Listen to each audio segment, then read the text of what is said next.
नवीद चौधरी साहब, क्या आप इस पर रहनुमाई फरमा सकते हैं कि क्या कोई ऐसे अनासर तो नहीं मौजूद जो जजेस के आपस में मौजूद इख्तलाफात को हवा दे रहा हो और मामलात इस तरह ख़राब हो रहे हो? अंदर की बात क्या है? नहीं, देखें, बात यह है कि जिन जज साहबान को मैं ज़ाती तौर पर जानता हूँ, बल्कि पूरी कौम जानती है, उनकी किसी भी तरह की कोई ऐसी एफिलेशन नहीं है। जस्टिस काजी फाजिसा साहब के ख़िलाफ़ जो आज रेफरेंस वापस लेने का हुक्म दिया है प्राइम मिनिस्टर साहब ने, ये नाम तो उन्होंने ले दिया प्राइम मिनिस्टर इमरान खान का। इमरान खान शरीक थे इसमें। सुबह 6 बजे उन्होंने 7 बजे घर बुलाया था अपने वज़ीर कानून फ़रोग़ नसीम को, ये कहा था कि फाइल करो। क्यूरेटिव रिव्यू था, ये मैंने फर्स्ट टाइम ये रेफरेंस इस्तेमाल हुआ। ये इंडिया के अंदर कोई एक थी मिसाल, वो लेते हैं वहाँ से उन्होंने फ़रोग़ नसीम साहब ने कहा जिस तरह करते हैं। तो इसी तरह से जस्टिस मंसूर अली शाह साहब जो हैं, उनके ख़िलाफ़ भी लाहौर के अंदर जब वो थे और उनको जजमेंट्स दी, तो यहाँ भी कुछ ऐसे अनासर ने जो एस्टैब्लिशमेंट के करीब थे, उन्हें ख़राब करने की कोशिश की। तो ये इंडिपेंडेंट जजेस हैं सारे। जमाल मंदोखेल का मामला तो बिल्कुल आपके सामने क्लैरिटी के साथ आगे चुका हुआ है। यही आफरीदी साहब का भी देख लें आप। मामला ये है कि चूँकि ये तासुर इंतहाई मजबूत हो गया था कि सुप्रीम कोर्ट इदारा नहीं रहा, वो वन मैन शो बन गया है। वन मैन जो है वो अपने साथ 3-4 मर्जी के जज बिठा के अपनी मर्जी के फैसले दे रहा है। ये हो रहा है, इसमें कोई शुबा नहीं है। अच्छा, इन चीज़ों का जो मंतकी नतीजा होता है वो इसी तरह से होता है कि आपस में फिर इख्तलाफात बढ़ जाते हैं और वो सरफेस पे आ जाते हैं जो नहीं आने चाहिए। जुडिशरी को तो बहुत एहतियात करनी चाहिए इस हवाले से कि इख्तलाफात ना हों, लेकिन आप अंदाज़ा लगाएं कि जब ये 5 रुकनी बेंच बना है, ये किस तरह से बना है। वो CCP वाली दरख्वास्त, CCPO का मामला, फिर एज खुद इलेक्शन का जो नोटिस है उसमें, इसमें भी चीफ जस्टिस साहब ने जस्टिस इजाजुल एहसन साहब को शामिल कर लिया।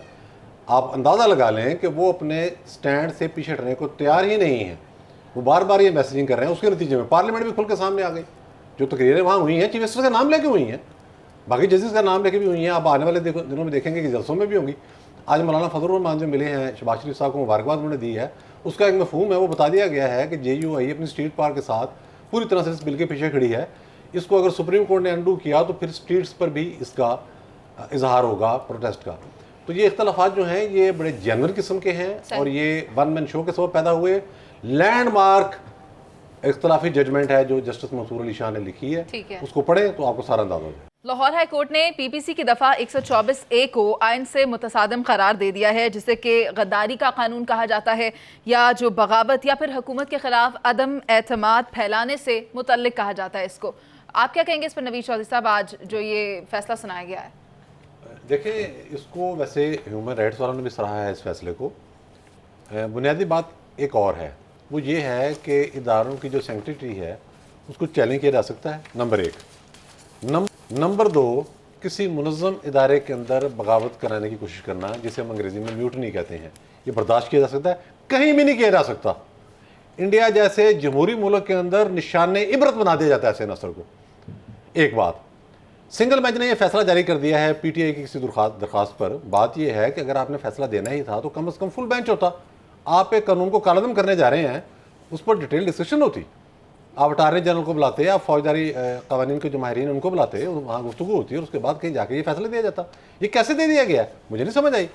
और इसी केस की समाअत के दौरान उन्होंने कहा कि जी ये केस जो है इसका इतलाक शहबाज गिल पर भी हुआ था।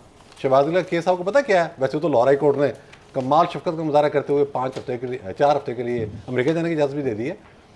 मुझे तो लगता है कि उनकी कहीं वहीं शायद कोई चलेंगे वापस, वो जहाँ से आए थे ना, वो जिन्होंने उनको पुट किया था यहाँ इमरान खान के साथ, शक पड़ता है। ये दूसरी बात आ गई।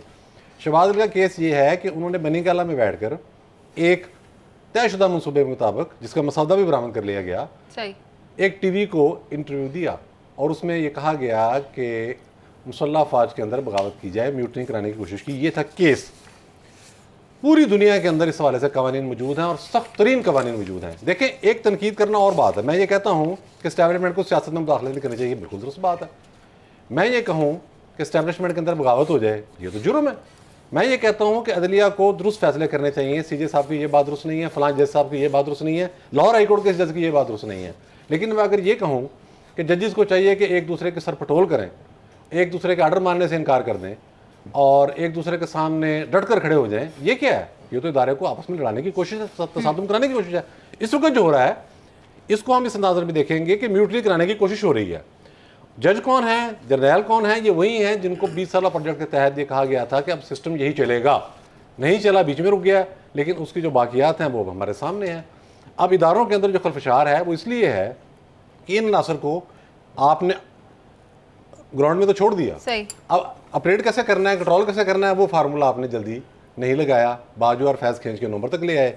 अब नई कोशिश हो रही है, रुक तो जाएंगे, स्टेट की ताकत के आगे कोई ताकत नहीं है, ये याद रखें आप, लेकिन ज़ाहिर उसमें टाइम लग रहा है। तो इस तरह के फैसले भी आ रहे हैं। मैं समझता हूँ अगर ऐसा फैसला आना भी हो, उसके लिए कम से कम फुल बेंच बैठे और उसके लिए माहिरीन को बुलाया जाए, उसके लिए सिविल सोसाइटी के जो अफराद उनको बुलाया जाए, उसके बाद ये इस तरह का फैसला आना चाहिए। ठीक, नवीद साहब का पॉइंट भी लेना है। नवीद साहब, आप मुझे बता दें, डॉन लीग्स के पीछे जो इशारा दिया जा रहा है कि उस वक्त के chief of army staff general Raheel Sharif की एक्सटेंशन का मामला था, इसमें हकीकत है या नहीं है? ये 100% दुरुस्त बात है, और ये बात ही दुरुस्त नहीं है, बल्कि जनरल बाजवा ने शहाद मेतला को इंटरव्यू भी दिया है, ज़ाहिर है उनके पास रिकॉर्डिंग भी है।